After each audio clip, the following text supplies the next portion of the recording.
All right. Well, we are going to go ahead and get started. I know a few more people will probably trickle in. I want to start off by introducing myself. My name is Travis Ricks. I am the Director of Programs at Challenge Athletes Foundation, and I have been working at CAF for over 12 years, going on my 13th year now. I became an amputee in 2003, was introduced to the organization from a friend who worked there at the time. And little did I know when I started volunteering in 2003 that I'd eventually work for the organization. And 17 years later, I would be here in front of you all today. But I'm very happy to be a part of this team. One of the things we wanted to start doing while we had the opportunity virtually is to introduce all of you to some of the things that we do in our programs department. So we thought of having a couple fireside chats with some of the amazing people in our department who help make the magic happen behind the scenes. In case you haven't met them, you're going to meet one tonight, and she is behind the magic of our grants program. So I'll be introducing Jayme Jarvis in a little bit, but before that, I just do want to encourage you all to register and sign up next week for our Operation Rebound fireside chat with Nico Marcolongo, the Senior Manager of Programs, who's been running that program for over 12 years. Nico's a great friend, great guy. He's a veteran, and he's going to have some amazing guests on with him to talk about Operation Rebound and what they do for our veterans and first responders. And then the week after that, we will be introducing Eva Christoph, who runs our high school adaptive sports program. And we're going to talk a little bit about the new program that we kicked off earlier in 2019. And we were able to get started at the beginning of 2020 for the California high school track and field season. And it unfortunately got cut short because of COVID, but there were some great things happening before that. We've got some great things in the works since then, and we're looking forward to being able to implement some virtual opportunities later this year in hopes to be able to get more kids involved in their high school sports program. So please tune in. All of these will be on Wednesdays for the next 2 weeks at 5 p.m. And we will be pushing out more information on registration links for that. So please join us. With that being said, I'm going to go ahead and introduce one of my favorite teammates who runs our grant program and who's going to be the subject of today's fireside chats, Jayme Jarvis. Hey everyone, thanks Travis. Favorite team member, I'll take it. I am Jayme Jarvis. I have been on the CAF team for just over 8 years. July was 8 years for me. I'm one of those really unique people who found their dream job right out of college. Started working for CAF about a month after I graduated college. Went to Chapman University, played softball up there, and sports have really been just the cornerstone of my life.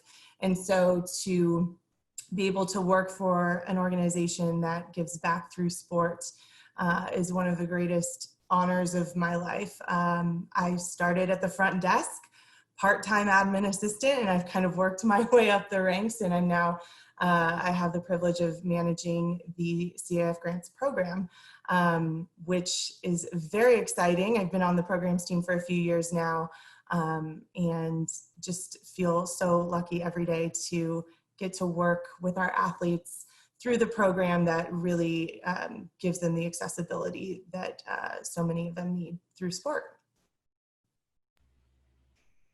It's awesome. And Jayme truly has a passion for the organization and for our grants program. You can see it every year when she's reviewing the grants and talking about the amazing stories of the athletes that apply. So we know we have the right person in the right place, and we love having her on the team. Just going to give you guys a couple historical facts on our grant program and the organization as a whole. And then we're going to get started with a little bit of Q&A with Jayme to talk about not only the 2020 grants, but what we're looking forward to in our 2021 grant application that's opening up tomorrow. Just so everybody knows, the inception of Challenge Athletes Foundation was 1994 when we held a triathlon fundraiser in La Jolla, California for one man. We wanted to raise some funds for a gentleman by the name of Jim McLaren who had 2 catastrophic injuries in his life. The first one was a below-the-knee amputation.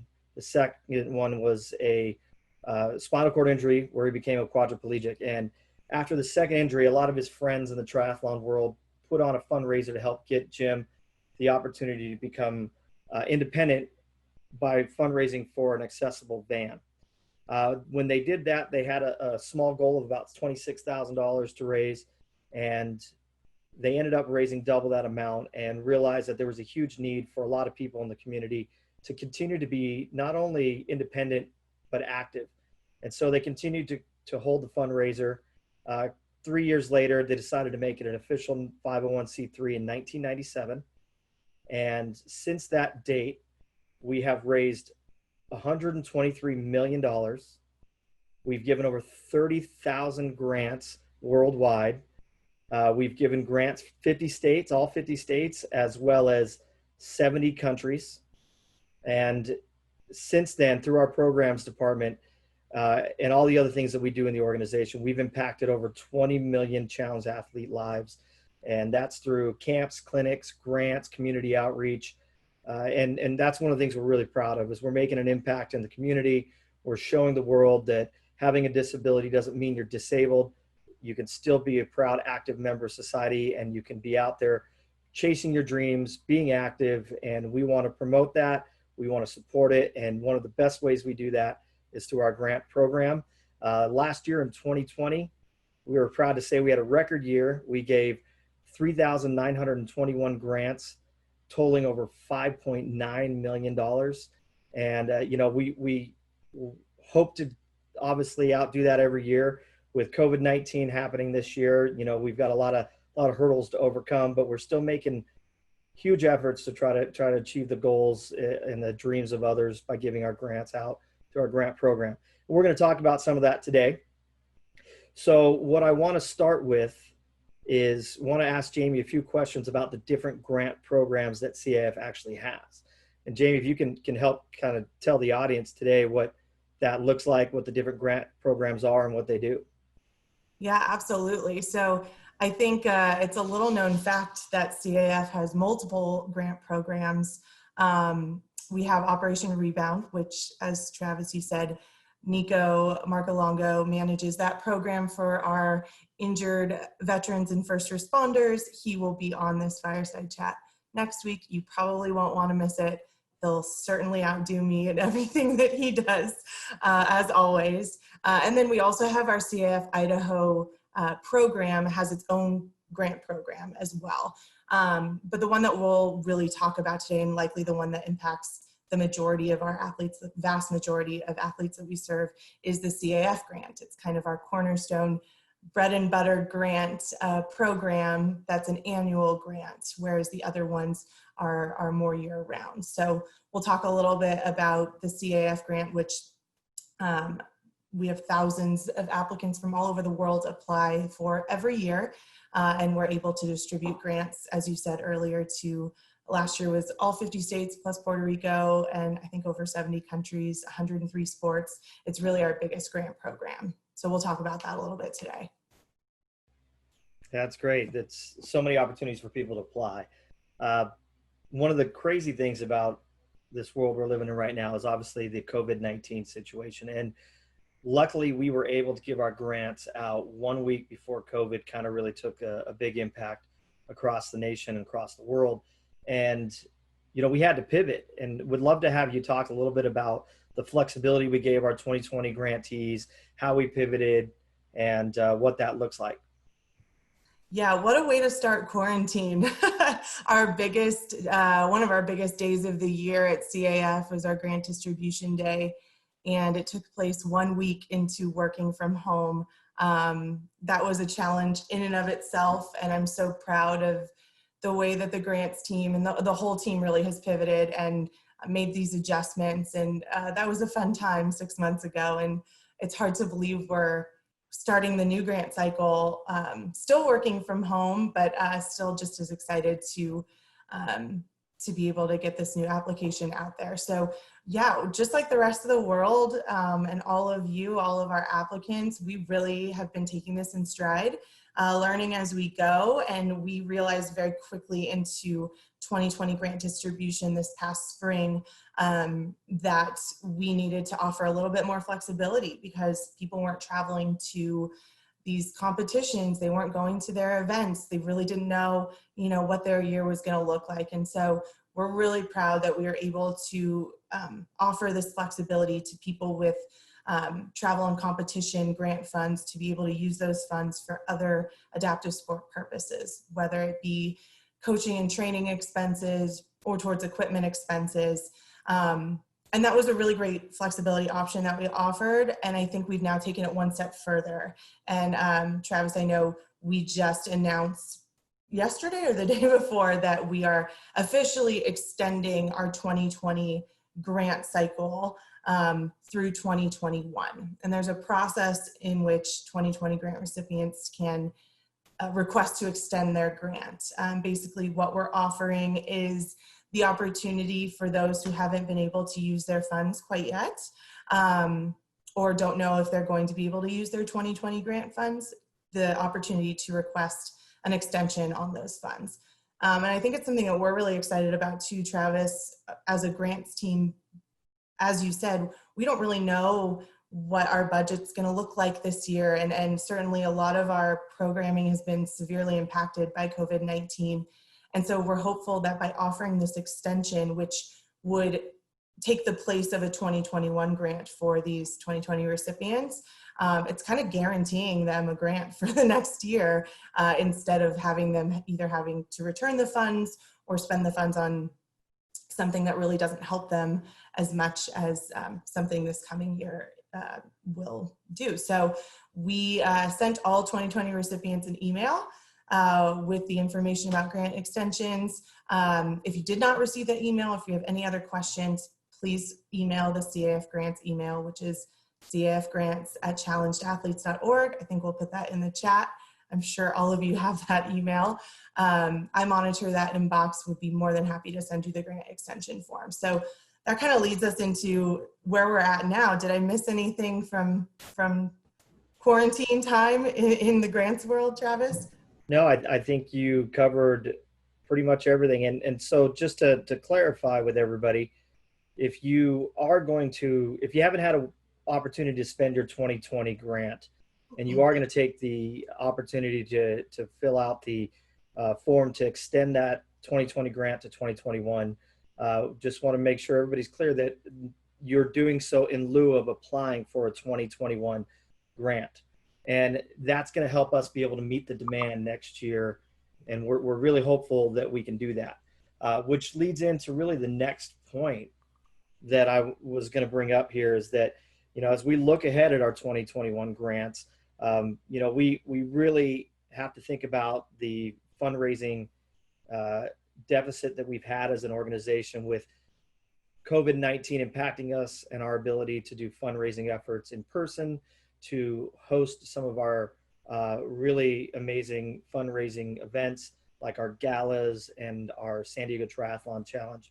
And with those events being impacted, we know that our grant budget is going to be severely impacted as well this upcoming year. And so with that being said, we really want people to apply for meaningful grants that they absolutely need, and that they really take a look at the upcoming year, their financial situation and their need, and apply only for those things that they are guaranteed that they'll use it for, and really want to make sure that they're applying for what's necessary. That way we give those people who may be new to sport, who may be financially unable to do sport without the help of a CAF grant, to be able to apply and get the funding that they need. So would love you to touch a little bit on that, Jayme, if you can, and talk about kind of this, how we're stressing people to apply only for what's necessary. Yeah, absolutely. I mean, our goal every year, our mission is to provide that opportunity and support to all people with physical disabilities through sport. And none more than this year is our mission more prevalent in the fact of we really have to look at those people who have the greatest need and have to make them our priority. And Travis, you know that every year through our grant program, I think this year it was about 60% of our applicants this past year reported an annual income of under $40,000 a year. I believe that was the statistic. And so a lot of our applicants have significant financial need that without our grant program, they cannot participate in sport. They don't have the option to, budget a little bit every month to be able to make it happen. We truly are their lifeline. The CAF grant is their access to sport. And those are the people that we absolutely, of course, want to encourage to apply again this year. We want to encourage all people to apply, but knowing that we're asking people to be a little bit more cognizant of their needs this upcoming year. If someone's applied year after year and they don't really have a need this year quite yet for a grant, maybe apply again next year and just in this very uniquely challenging year, kind of make way for someone who without this grant will not be able to participate in sport. That's great. And I think that, we have such a great, amazing challenge athlete community that everybody understands the support is so special, especially to those who have such a financial need. And if there's anybody out there that has the means to maybe take a smaller grant or to skip a year, I'm sure that our community will step up to do so.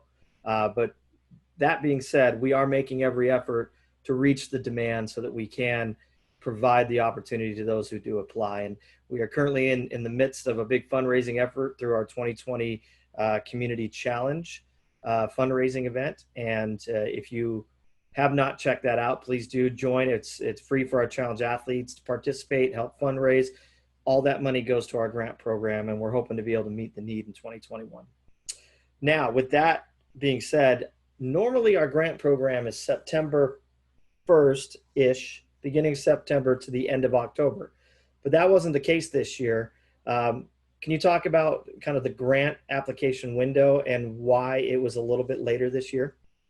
Yeah, we just like to keep everyone on their toes. I mean, this weird year of COVID has thrown quite a few loops at us all, and the grant program is no exception. So we actually really wanted to give our potential applicants this year a little bit more time to really consider what their next year is going to look like and their need for the grant would look like. We know a lot of sports, a lot of leagues, a lot of teams are kind of hanging on, just sort of waiting to hear what the next 6 months to a year is going to look like. So we were hopeful that by giving this extra, or by pushing the grant application start date by a month, people would have a little bit of a better idea of what their needs look like. So that being said, we're not shortening the window. The only window that's shortened is my application review window. So very excited that the 2021 grant application officially opens tomorrow, October 1st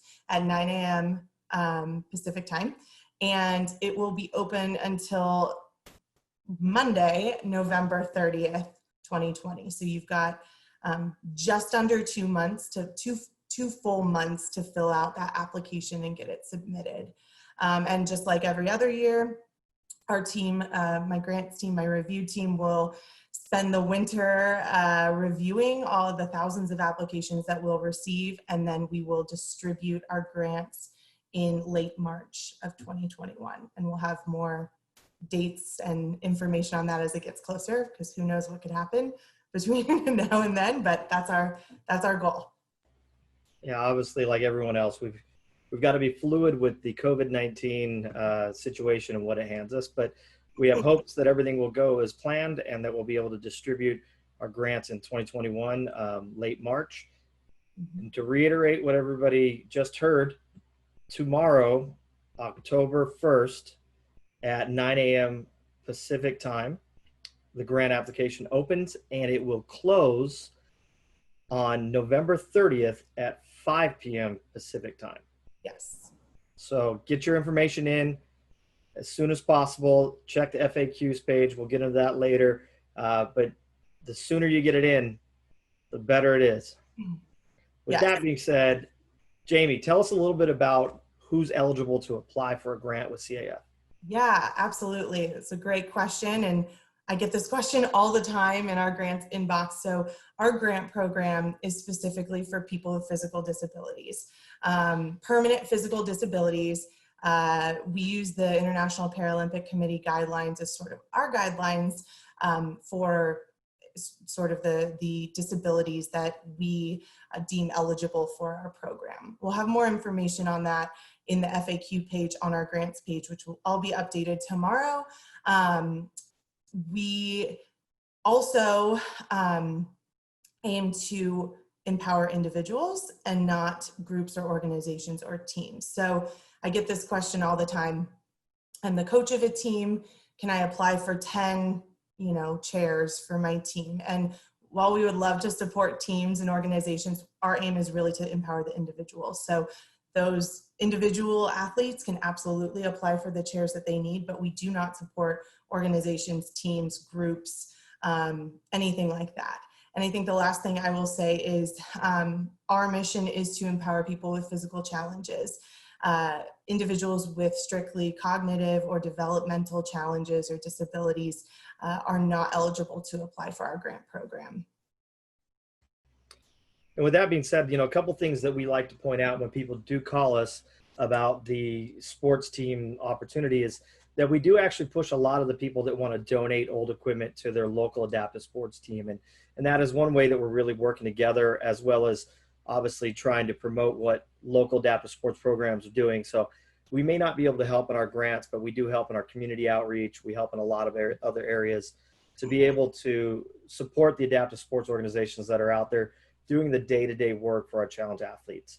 And that being said, the teams and organizations that do want to apply, or I'm sorry, the people that may fall outside of our disability recommendations or guidelines for eligibility, we will work together with those people that do reach out to us and try to find the appropriate organizations for them to reach out to. We know there's a lot of organizations that have the focus on cognitive disabilities, and we want to make sure that anybody who reaches out to us gets the help they need, whether it's from us or someone else. Absolutely. So with that being said, what do you need to have in order to apply? That's a great question. You need a lot of things. We're pretty extensive in our checklist here. So one thing that I love about our grant program, I love about it. I don't know if applicants love about it, but it's very thorough. It asks for a lot of information, and there's reason for all the information that we ask for. So there's some mandatory documentation and information that you have to have in order to apply. So we'll kind of go through that list and kind of explain why we need all of these things. So first and foremost, before you can even start your application, you'll need medical documentation of disability. So what this is it's something from your doctor, medical professional, physical therapist, any medical professional that you work with closely that basically states your permanent physical disability and the diagnosis that might be associated with that. It could be an actual letter from your doctor, or it could be a physical form. Anything that says, your name, your doctor's name, and what your disability is. And basically this is just so that our team can verify that you are in fact eligible for this application. We get thousands of applications, and every year we do get a handful that when we review their medical documentation, we recognize that they're not eligible for our grant program, but they might be eligible for a different organization that we work closely with, or like you were just saying, someone that we can recommend them to. So that is one piece of documentation. If at all possible, that the documentation, because it's an upload form, if it can be in English, that is preferred, so that we're able to easily read it. And a lot of PDF forms we can't copy and paste into Translate, which we can do for text. So if at all possible, that is preferred for our team. And if that's an issue, it's not a big issue. So there's that piece, medical documentation of disability. You'll need financial information. So this will be annual financial information. So any information for the individual applicant that shows their annual income. If this individual is under 18, it would be the information for whichever or whoever's income supports them, whether it's their parents, guardians, etc. It can be in the form of a W-2. It can be a government assistance letter, anything that really shows your annual income. And the reason we ask for this, we get a lot of questions, why do you need this? Is basically, as we said earlier, to make sure that we are granting those or prioritizing those with the greatest financial need first. However, we also recognize that sometimes annual income doesn't reflect financial circumstances. So there's room in the application for you to explain anything that you want us to know about your situation. If your income is this, but you have 5 kids in college and someone lost their job this year, all that is important to us and relevant to us, and we have that the space provided in the application for you to share that with us. We ask that you redact any personal information, any social security numbers, any banking information. We don't need or want any of that. We just want to see what the financial circumstances are. Next is 2 photos of the applicant, 2 high-resolution photos of the applicant's face, preferably playing their sport. I know that's a very specific list, but we really want photos that show the athlete playing their sport, and preferably just of the athlete. If we get a picture of a team and the athlete's face we don't know who it is, that doesn't help us out too much. So 2 photos, and then a letter of recommendation. And the letter of recommendation can be from a coach, a teammate, a family member, a friend, a teacher, anyone who knows the applicant well and can speak on their behalf. Tell us a little bit about them, vouch for them, share with us why they're deserving of a grant, how they would use a grant, and really kind of helps our grants team get to know the applicant. So that is the last piece of required documentation. And then of course, you'll just need to know what your grant request is. The application asks for other information as well, bio, sports information, but those are really the documentation pieces that you absolutely need to have to apply and submit your application. Those are things you can start working on now, gathering those together today. And with all those, you'll be able to submit your grant application. That's great. And I know, there's a couple questions about submitting in a foreign language. We obviously do prefer to take our applications in English, since most of our grant support team speak English, but we do have some people that can help. And if there is any questions about submitting documents in a foreign language or filling out the application in a foreign language, you can always email us at our grants@challengeathletes.org email, and we'll do our best to help you. But we do prefer to take it in English. If you cannot get it to us English, you can upload it in the language of whatever language from your country that you prefer, and we will do our best, but that may have an impact on our ability to approve your financial need or your disability. So English is always better, but we'll take what you can provide us, especially for our international applicants. That being said, we've got a couple different parts of our grant application that I would love for Jayme to explain a little bit. So Jayme, can you actually explain what people can apply for? This is very exciting. This is what I've been waiting for, because we have some brand new information to share with everyone, and we're really excited about it. So we actually have 3 grant categories that we're offering this year. It's a little different from previous years, and I think everyone's going to love it, because as we've had to sort of pivot and become more flexible with our grant funding purposes, we realized that we were really missing an opportunity to better serve our applicants in offering some of this flexibility, not just during COVID times, but kind of all the time. So we actually have in this grant cycle, and it's called the Sport Expense Grant. And what we actually did, if you're a repeat grant recipient or you've applied before, what we did was we took our coaching and training grant and our travel and competition grant, which used to be 2 separate grants, and we just combined them into one. So with the Sport Expense Grant, which we are certain is going to be our most popular grant, an applicant can apply for monetary funding for any coaching and training expense, any travel and competition expense, or any maintenance or small equipment purchase expenses.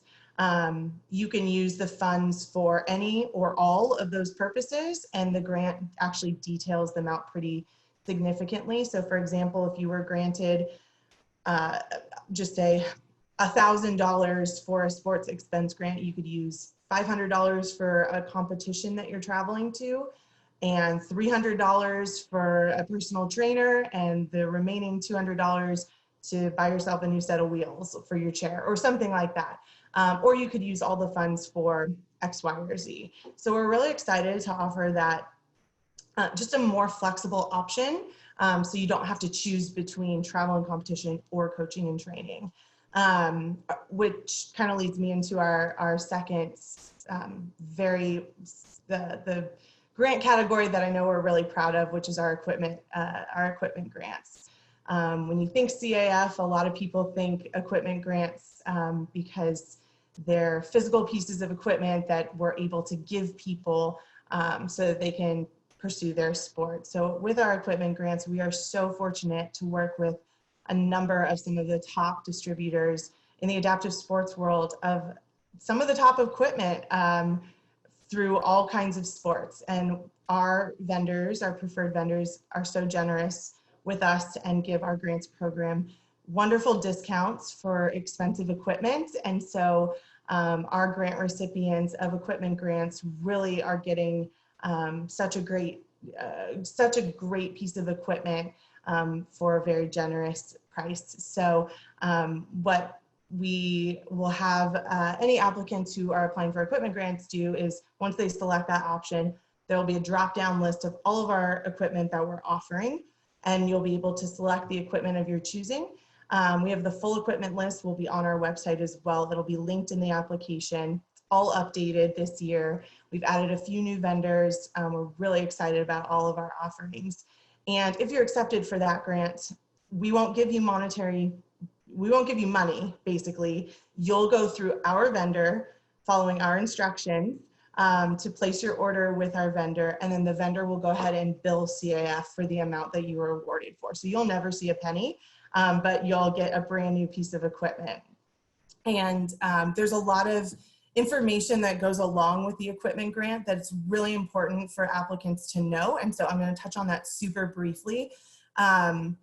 If awarded this grant, we work with certain partners, as I've just explained, to give this equipment through.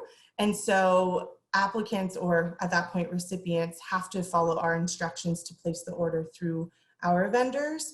They can't go through their own vendor who might sell the same equipment. CAF will only pay the vendor that we work with. So that's something that's really important to consider before applying for an equipment grant. If your equipment is not on our list of preferred vendors and equipment list, you'll have the opportunity to select other equipment is not on list, which is an option in the dropdown, and you'll be redirected to a funding towards equipment grant, which essentially is any equipment that is not on our list that you want to purchase. You put in your request for that equipment, you upload a quote, you include the price, you include the name of the equipment, and if awarded, CAF will give you monetary funds to go and purchase that equipment through the vendor of your choosing, and you'll have to upload receipts to show that proof of purchase. So I think the last thing I'll touch on with that is there is a funding cap for funding towards equipment, so there could be out-of-pocket expenses should you decide to select equipment that is not on our preferred vendor list. And then the last grant category is our athletic prosthetics grant, which is through our wonderful global partner, OSER. If you're applying for a prosthetic grant, you will work closely with your prosthetist to really fill out the application. They will play a key part in filling out a portion of your application and really helping you select the foot that works best for you. Travis, I know you've been a recipient of OSER feet before. Do you have anything to add to our partnership with them, or anything that you want to add to that grant category? Yeah, no, all I could say is that we are a very proud partner with OSER. They are our global prosthetics partner, and they have been partners with the Challenge Athletes Foundation for over 20 years. And we've helped over 1,000 grantees receive prosthetics to be able to run again. We have a great selection of running feet that we can offer through our partnership with OSER. And one of the really cool things is that we're able to honor them next week during our community challenge. And one of the really cool ways that OSER wanted to show up to the community challenge is to be able to provide a grant a day for 5 days. So we've got 5 really awesome stories of surprise grants that we were able to give over the last few weeks. So I encourage you all to tune in, take a look at some of the social media posts that we're going to put out there about these grants that are given out. Some really cool surprises to some amazing people who are going to get a chance to really live life to the fullest. And as OSER would say, live life without limitations. So we are really, really excited about that. The partnership, the running clinics and mobility clinics that we put on with OSER. We are looking forward to 2021 and getting back to those so that we can help give people the mobility that they desire. Very excited about that program. I know me as a recipient, like Jamie said, of my very first grant with CAF was an OSER running foot. I was told I'd never run again, and CAF and OSER were there to show me that that was not true. And although I was never a fan and still may not be a fan of running, I am grateful for the opportunity to do so. All right, so next question and I know this is a big deal for me as a grant applicant in the past. I know there's plenty of people out there who may be applying this year, who may have applied in last year and years before, who would love to get some tips and tricks on how to apply and what's going to give them the most success for being able to get their application accepted. I love this question. The biggest piece of advice that I can give any applicant is to start early. Start early because you never know what's going to come up where you have to save draft on your application and you come back a couple weeks later, you need a different piece of documentation. Your coach is slacking on their letter of recommendation. Start your application early. Do not wait until the last week, the last day, or the last hour. And yes, every single year we get a flood of applications submitted at the 11th hour. And the problem that presents, besides me, I mean, I can be a little bit of a procrastinator myself, so not hating on our procrastinators out there, but it really limits our ability as a grants team to address any issues that might come up with your application, any questions that you might have if you're waiting until the last minute to submit that when my phone is blowing up, our emails are blowing up, and we do not accept late applications. We give a 2-month window, which is plenty of time to be able to fill out and submit an application. If you have everything that you need, if you have every piece of required documentation, I would say if you sit down and fill out an application, it would take you no longer than an hour to do so. And that's being pretty generous, I say. So it's not a college application. It's not, I mean, it's lengthy, it's detailed, but it's not anything that's going to take you weeks on weeks to fill out and submit. So that's my biggest piece of advice. Don't wait. Like historically, probably 70% of our applications come in the last week, and probably half of those come in the last day or two, cutting it to the wire. And we want to get as many applications as possible in.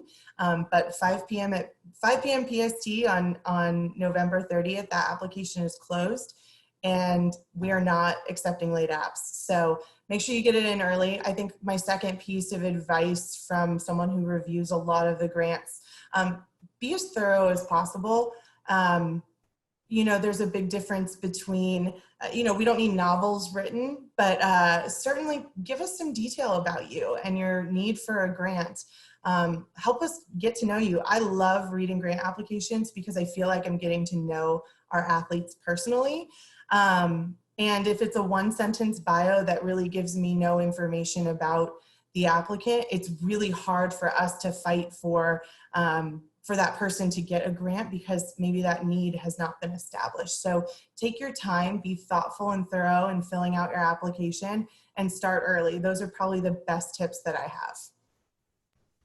Those are great tips. And honestly, as a procrastinator in the past, I appreciate that. And I can say one of the great things that we have done to help with the procrastination in the process is once you are able to get your proof of disability in, that's going to stay in your profile as long as we use the system we use. And that's going to help us be able to help you move ahead quicker.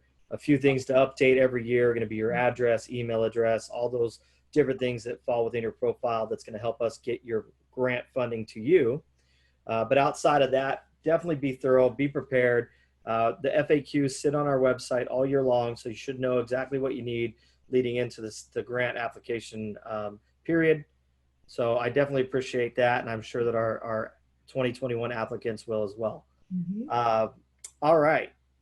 So speaking on tips and tricks, what's the one reason or maybe few reasons that most of our people who apply get denied?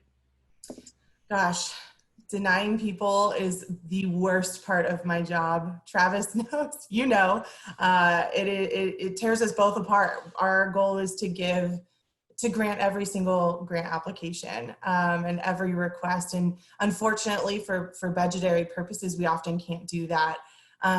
So when we have to make those really hard cuts, the first thing we're kind of looking at, and none more so than this year, really is going to be that established need. The applicants who make the best case for why they need our support, why without CAF's funding or CAF's equipment, without our support, they have no chance at participating in thetheir sport. They will not be able to fund or afford their travel to a competition or a trainer. And like I said, there's never been a year where that's going to be more at the forefront of our review process than this year, is really staying true to our mission of providing grants to those with the biggest need, the most established need first. So unfortunately, if we do have to decline people, oftentimes it is because we can't find an established need, whether that's a higher income or whether that's someone who didn't make a very strong case for why they need a grant. That's probably the biggest reason why people unfortunately get declined. I think sort of next to that is people who either are requesting equipment or have requests that are just not feasible or reasonable. I think that goes hand in hand with our ask this year of asking people to be really cognizant of what they're asking for. We can't afford a $20,000, piece of equipment. That's going to be declined because the amount that we could put towards that equipment is a drop in the bucket and is probably not going to get you most of the way to that. So be really reasonable in your requests. That's one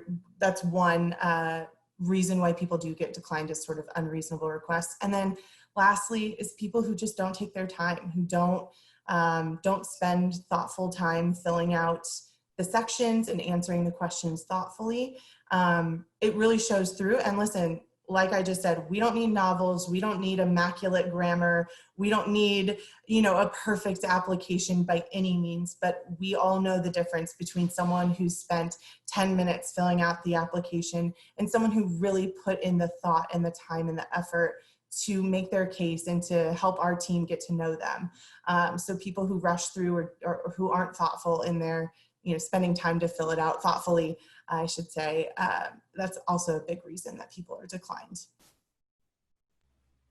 Oh, that's great. Yeah, we definitely do not want to decline anybody. And a lot of the times the reason we do is because someone maybe didn't give us everything we needed, or like Jamie said, didn't take the time and effort to show us who they were and establish the need for the funding. And just to really, show people kind of where we are with our funding. For most of our sports expense grants, we average around $1,500, and actually it's more close to $1,000 for that. $1,500 for our kids under 18, and for equipment it's about $2,500. So for those people coming in with $10,000, hand cycle requests and other kinds of requests that are in the higher amounts, you know, as much as we'd love to be able to meet that need, that's possibly 4 to 5 grants that we can help out with other people. So we keep that in mind. We definitely give what we can, but we want to make sure that financial need is obviously the most important, and then all the other stuff. As we get closer to our time here at the end, we're going to go real quick for the last few parts. Jayme, how do people apply? The link will be live on our website tomorrow morning. The link will be available on our grants page on our Challenge Athletes Foundation website. We'll have a social media post that will link to it. It will live on that page until the application closes at the end of November. For people who have applied in the last 2 years, we're using the same system as we've used the last 2 years, so you already have a login. It's a brand new, unique link. You'll go through, there's a few updates, there's a few new sections that you'll see, but it's very similar to last year's and the year before's application. And for new users, they'll have to set up a new account with our grant platform and save that link, because that 2021 grant link will be theirs, and it's different than any other links we've used in the past. So while your login might be the same, the link is brand new. So check out our website tomorrow morning at 9 a.m. Pacific time, and the link should be live and ready to go. And if you're a past recipient, you'll most likely get an email tomorrow. Or if you're in our database at all as a Challenge athlete, there's an email that's going to go out with a link as well. So we're doing our best to try to make sure everybody knows about the grant program, and we look forward to have all of you apply, and hopefully we will get the funding to those who have the most need. All right, so when will people find out they're going to be approved for a grant application, or denied if it's the case? Yeah, so all applicants will be notified of the status of their grant in March of 2021. So you'll submit your grant by the end of November, and then what our grants team does behind the scene, while you're sitting on pins and needles on the edge of your seat waiting to hear about your grant, we are reviewing the thousands of applications that have come in. So I spend a solid 3 months kind of over the holiday season and into early next year with my grants team and review team, reading through every application and really trying to give as many meaningful grants as we possibly can. So everyone will find out the status of their grant via email sometime in March. Closer to the date, we'll give an exact date, but it'll likely be the second half of March. And just so everybody understands the process, we have so many grant applications that we have to review. It takes time to really get to know each and every one of you who apply. And so the process takes a little bit of time. We want to get our grants out before the end of our fiscal year. And it gives us enough time to really get to know and review every applicant so that we can make sure that we're giving the grants to the most appropriate people. And Jayme and her team, her review team, do a phenomenal job of really diving deep, getting to know everybody, making sure that everybody has everything they need to apply. And I want to give a big thank you to that review team. They're all volunteers. They're amazing people that have a connection to our organization, and they care so much about making sure all of you get grants. So big shout out to them and all the efforts that they take to volunteer their time to help Jayme in her efforts of approving and going through all the grants to make sure everything is correct and ready to go. So that being said, if people have questions, where can they reach out to ask either now or before the end of the application deadline? Sure, absolutely. Listen, even though we're still working remotely, our grants team, our entire CAF team is extremely connected to our mission. We're all here to support our athletes, literally day or night, for better or worse. It's hard for all of us to disconnect sometimes. So we really want to make sure that our applicants know that we're here to help. We're here to support. The best way to reach us is through our email.